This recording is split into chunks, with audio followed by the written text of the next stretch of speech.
extranjera. Se llaman David y David.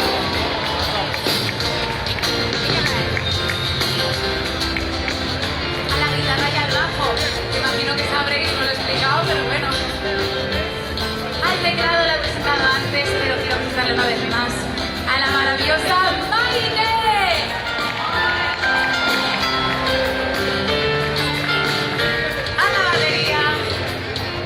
Maravilloso, un artista increíble. Un fuerte aplauso para Tronqui.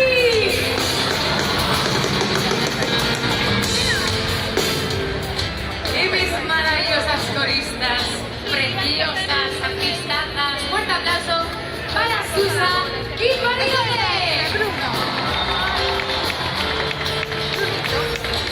También agradecer a todos los técnicos, toda la gente que está por detrás, que lo veis, que es muchísima y que los adoro, porque sin ellos esto no sería posible. Gracias a los técnicos de sonido, a Jaime Nixon, a técnicos de luces, todo el equipo detrás de producción, Mañador, Mateo, maravillosos todos, os quiero un fuerte aplauso de corazón, sois lo más.